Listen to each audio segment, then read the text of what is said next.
دیکھیں، ایک بیرونی سازش کے تحت ہماری گورنمنٹ کو ہٹایا گیا، اور بیرونی سازش کے ساتھ جو ملوث تھے، جن کو کولیبریٹرز کہتے ہیں، وہ لوگ جن کو میں میر جعفر اور میر صادق کہتا ہوں، انہوں نے مل کے یہ بیرونی سازش کو کامیاب کیا۔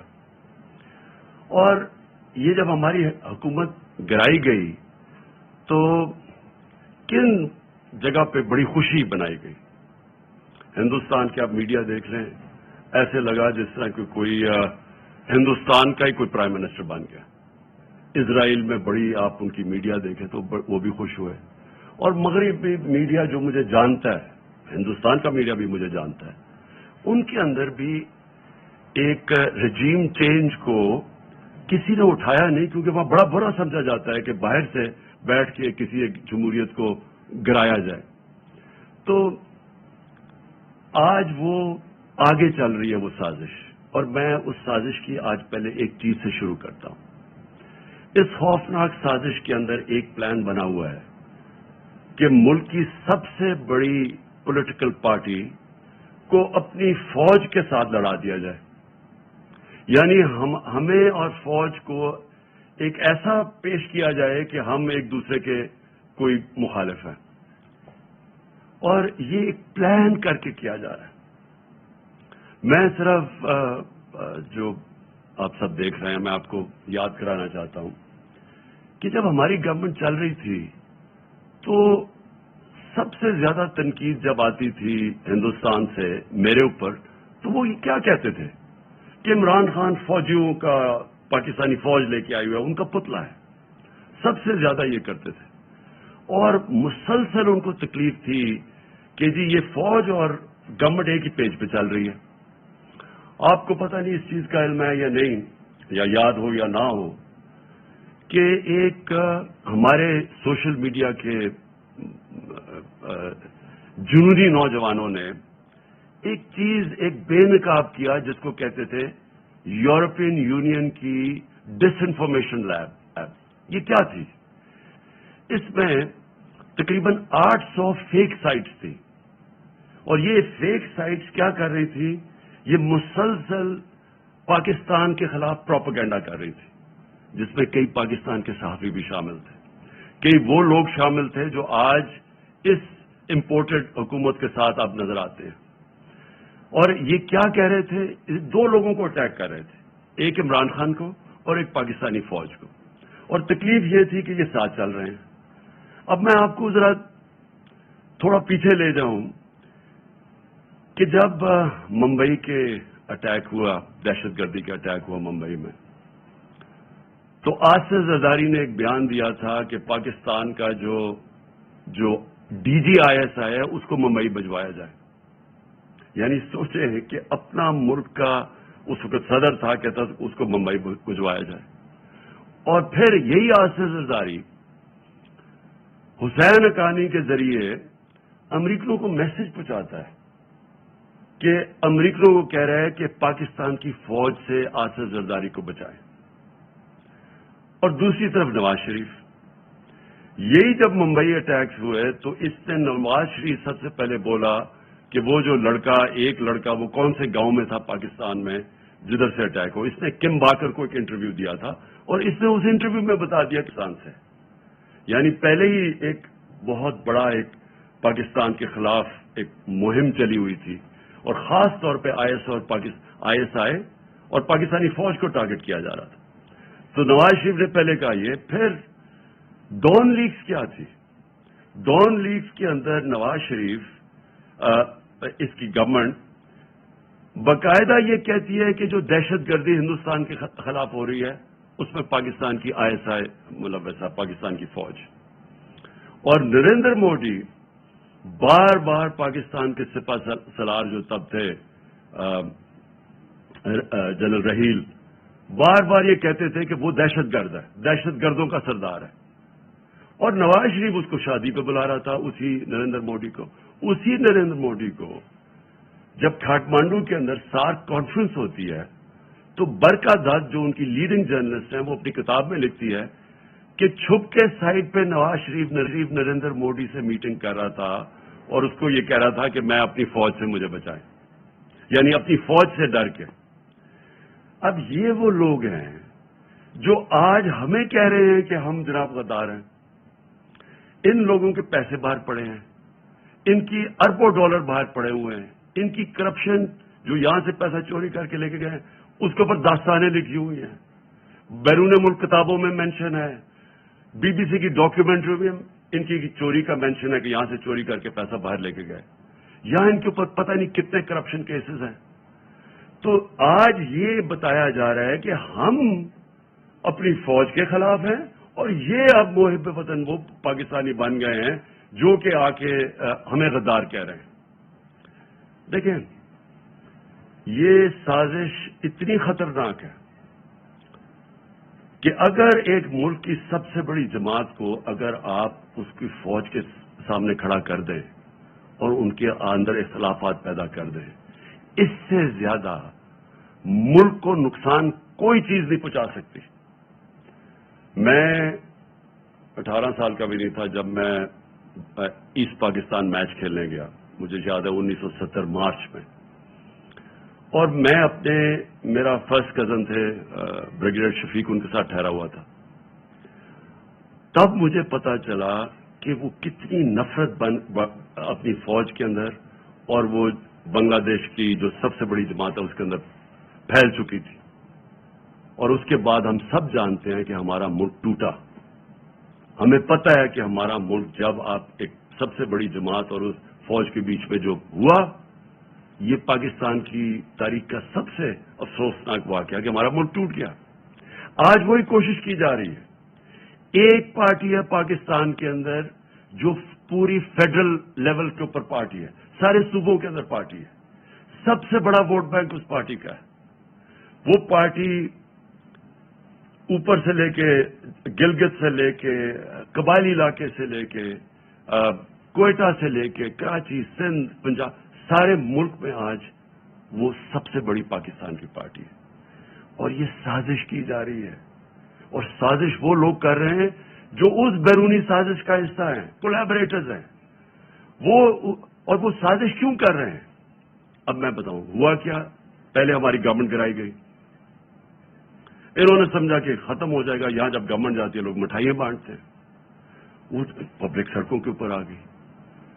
پھر ہم نے ایک پرامن احتجاج کرنا تھا 25 مئی کو، انہوں نے وہ یعنی عوام کے خلاف جو ظلم کیا ہے، یعنی کبھی اس ملک کی تاریخ میں ایسی حرکتیں نہیں ہوئی۔ 2-2 3 بجے لوگوں کے گھروں میں جا کے وہاں عورتوں نہ چادر نہ چار دیواری کی فکر، وہاں انہوں نے دہشت پھیلائی۔ کبھی ایسی دہشت نہیں پاکستان میں پھیلائی گئی جس طرح کی شیلنگ کی فیملیز پہ، لوگوں پہ، یعنی جو انہوں نے کر سکتے تھے وہ ظلم کیا، اور اس کے پیچھے ایک ہی سوچ تھی کہ اس کو کرش کر دو پارٹی کو۔ ان کے ممی ڈیڈی ٹائپ لوگ ہیں، یہ جب ہم پورا زور لگائیں گے، ان کو ڈرائیں گے، یہ سارے گھروں میں بیٹھ جائیں گے۔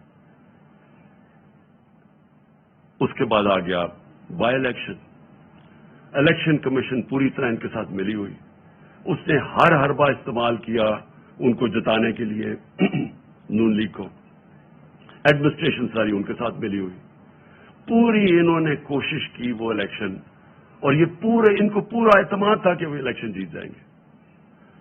اس طرح کی پبلک نکلی کہ پاکستان کی تاریخ میں کبھی بائی الیکشن کیا، جنرل الیکشن میں اس طرح پبلک نہیں نکلی، اور اس سارے جو منصوبے تھے ان کے فیل ہو گئے، اور یہ ساری جماعتوں نے مل کے الیکشن لڑا اور وائپ آؤٹ ہو گئی پنجاب سے۔ اس کے بعد اور خوف مزید آ گیا ان کو، اور اب یہ جو اب مرحلہ جس میں ہم اب آ رہے ہیں، یہ اب وہ مرحلہ ہے۔ اب یہ کیا کوشش کر رہے ہیں؟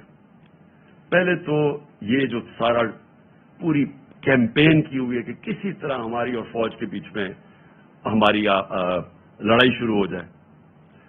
دوسری چیز کہ انہوں نے اب پورا پلان بنایا ہوا ہے کہ ہمیں پارٹی کو توڑنے کا پلان کا سب سے پہلی چیز آپ کے سامنے آ گیا الیکشن کمیشن نے جو یہ فورن فنڈنگ کیس ہے۔ اب فورن فنڈنگ کیس کے اندر کچھ بھی نہیں ہے، یہ صرف یہ کہنے کی کوشش کر رہے ہیں کہ بیرون ملک پاکستانی جب وہ پیسہ بھیجتے ہیں تو وہ فورن فنڈنگ ہے۔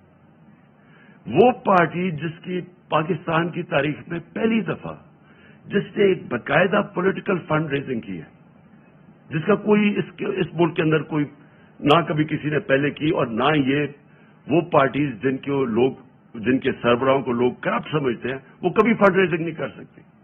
تو وہ پارٹی جس نے پولیٹیکل فنڈ ریزنگ کی، جس پارٹی نے باقاعدہ 40,000 ڈونرز کے نام دیے ہوئے 2012 میں، 40,000 لوگ، وہ لوگ خود کال کر کے کہتے ہیں کہ ہاں ہم ڈونر ہیں.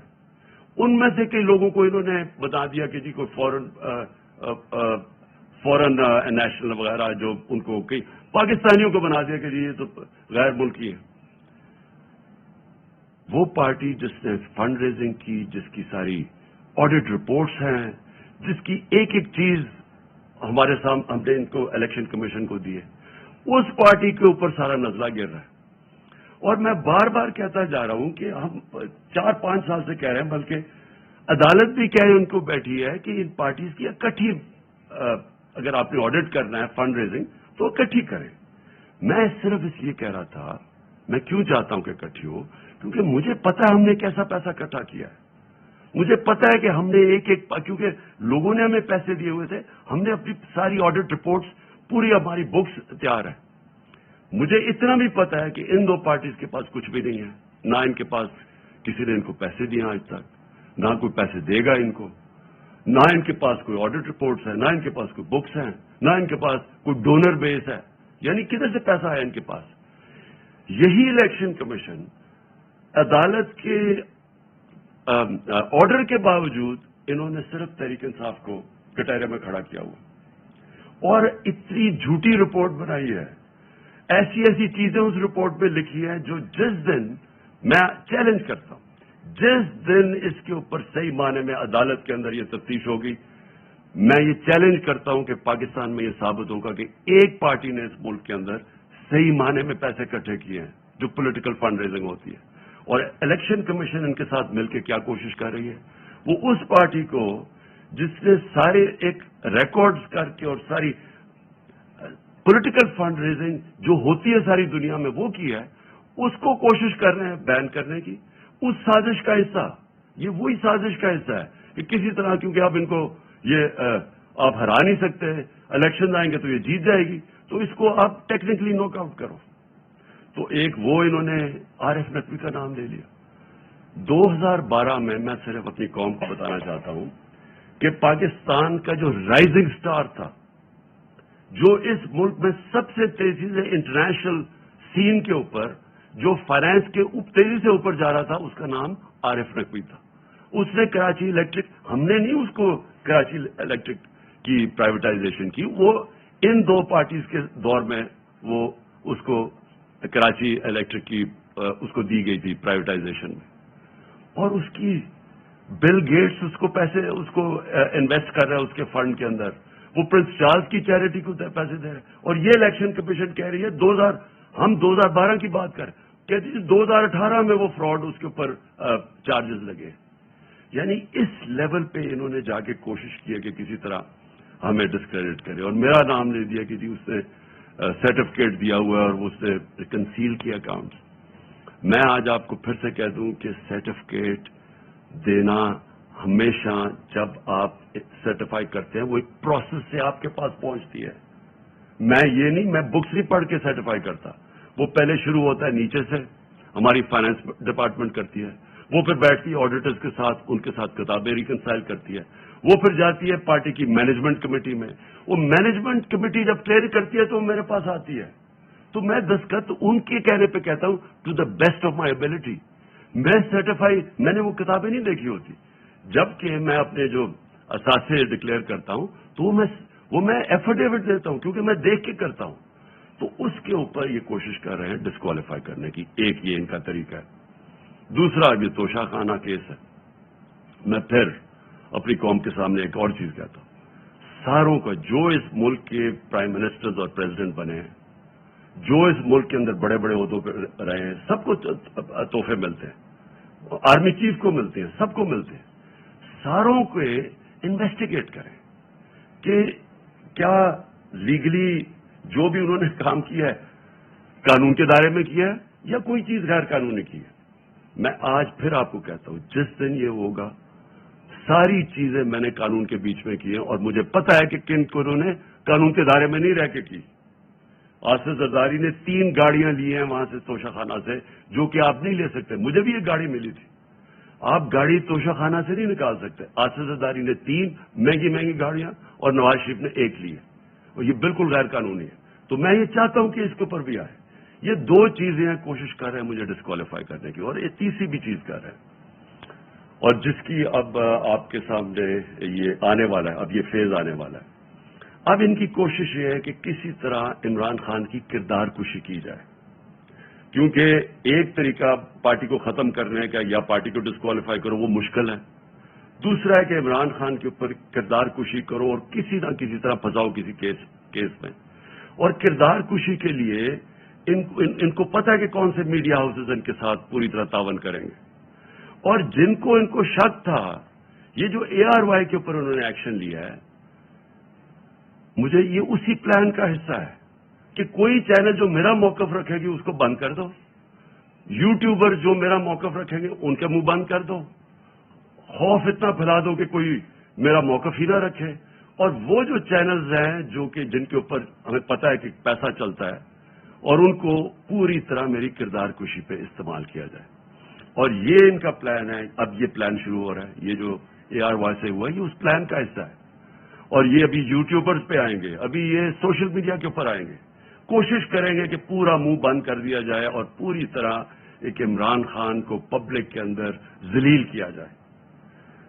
میں پھر اپنی قوم کے سامنے کہتا ہوں کہ دیکھیں میرا یہ مان ہے کہ عزت صرف اللہ دیتا ہے اور اللہ کی اجازت کے بغیر کوئی کسی کو ذلیل نہیں کر سکتا. تھوڑی دیر کے لیے آپ سب کو پاگل بنا سکتے. آج تک کوئی بھی ایسا پیدا نہیں ہوا جو سارا وقت سب کو پاگل بنا دے. مجھے صرف افسوس یہ ہے کہ یہ جو پروسیس کرنے اب جا رہے ہیں یہ جس طرح کی اب سختی دکھا رہے ہیں یہ جو ایک پورا ایک نیا کہ مسل دکھا کے تو اب ہم ان کو کرش کریں گے, لوگوں کو ڈرا دیں گے, دھمکا دیں گے, صرف ملک کا نقصان کر رہے ہیں. میں اپنی قوم کے سامنے کہہ رہا ہوں کہ یہ جو اب فیز آ رہا ہے ان کا, اس سے ہمارا ملک ڈیمیج ہوگا.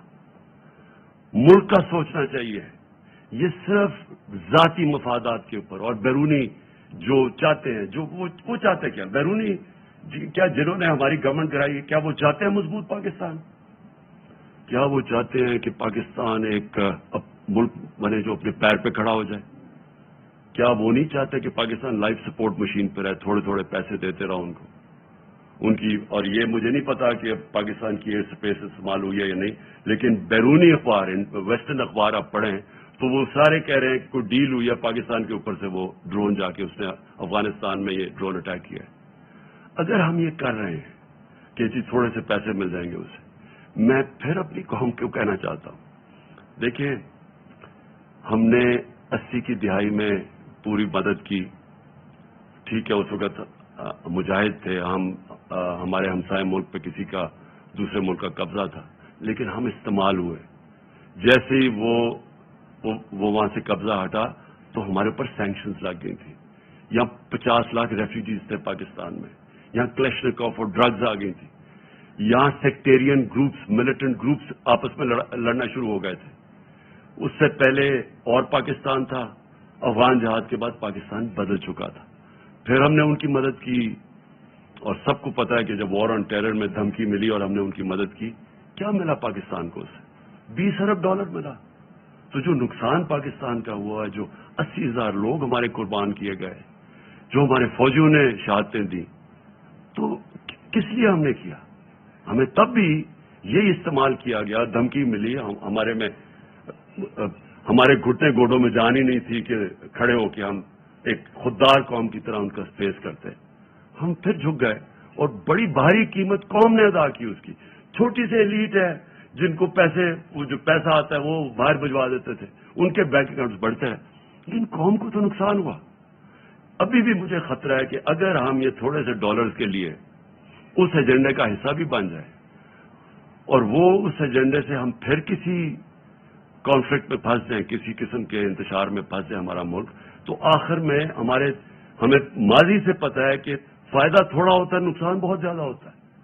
اور ابھی بھی میں یہ آج ضرور کہنا چاہتا ہوں کہ یہ جو ہم دیکھ رہے ہیں ٹی ٹی پی کی ایکٹیویٹیز پختونخوا میں، اور ہم دیکھ رہے ہیں انہوں نے ٹارگٹ کر رہے ہیں، میرے کئی تحریک انصاف کے وزیر اور میرے ایم پیز مجھے بتا رہے ہیں کہ ان کو دھمکیاں آ رہی ہیں اب ٹی ٹی پی کی طرف سے۔ میں اس کے اوپر بھی مجھے حیرت ہے کہ ان دنوں میں تو جب ٹی ٹی پی ایکٹیو تھی تو وہ تو یہ کہتی تھی کہ جو امریکہ کے کولیبریٹرز ہیں ہم ان کے خلاف ہیں، اس لیے ہم اٹیک کر رہے ہیں۔ تو یہاں تو وہ گورنمنٹ ہے جو ایک آزاد پاکستان چاہتی ہے، تو اس کو کیوں ٹارگٹ کیا جا رہا ہے؟ مجھے اس میں بھی ایک سازش نظر آ رہی ہے۔ میں سمجھتا ہوں یہ بھی ایک سازش کے تحت گیم چل رہی ہے ہماری پارٹی کو کمزور کرنے کے لیے، اور وہ جو ایک بیرونی سازش وہ چاہتے ہیں کہ ہماری پارٹی جتنی کمزور ہو اس کے بعد ان کے لیے آسان ہوگا ملک کو کنٹرول کرنا۔ تو میں اور پھر آتا ہوں شہباز گل کے اوپر۔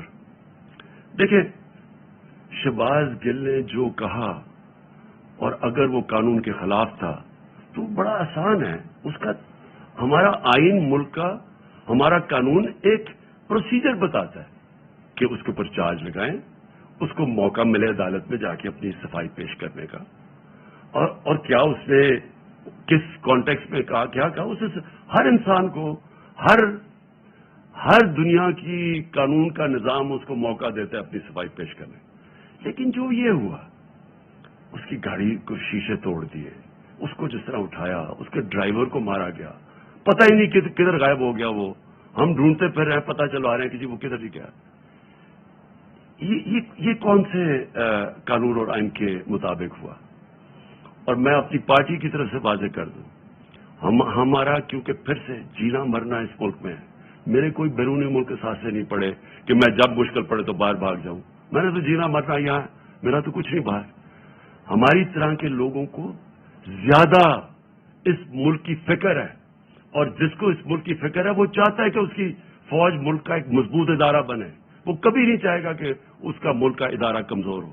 وہ لوگ جنہوں نے اس ملک سے کیا کیا تھا پہلے، میں یہ چاہتا ہوں کہ آج اب ایک چھوٹا سا کلپ دیکھ لیں، میں صرف چاہتا ہوں، اس سے بہت بڑی اسٹیٹمنٹس ہیں ہمارے پاس، لیکن میں میڈیا کے لیے صرف دکھانا چاہتا ہوں کہ صرف یہ کلپ دیکھیں کہ شہباز گل نے کیا کہا، اور یہ دیکھ لیں کہ یہ جو بڑے بڑے نام آج پھر رہے ہیں جو ہمیں کہہ رہے ہیں غدار ہے، انہوں نے کیا کہا اور ان کے اوپر کیا ایکشن لیا گیا، یعنی انہوں نے کیا کہا، کیا ایکشن لیا گیا، اور جو ایکشن لیا گیا ہے شہباز گل کے اوپر، یہ ذرا دیکھیں۔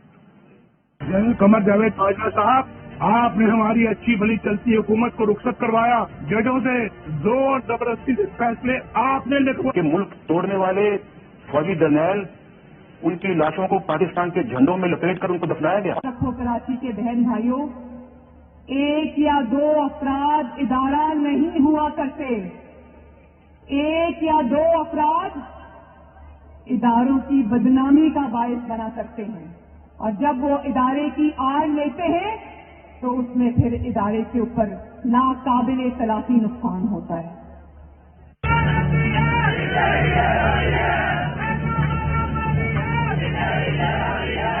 تو ہماری کردار کشی کرنا چھوڑ دو، اگر ہم نے آپ کی شروع کی تو پتہ نہیں پاکستان بننے سے آج تک کتنے جنرلوں کی شروع ہو جائے گی۔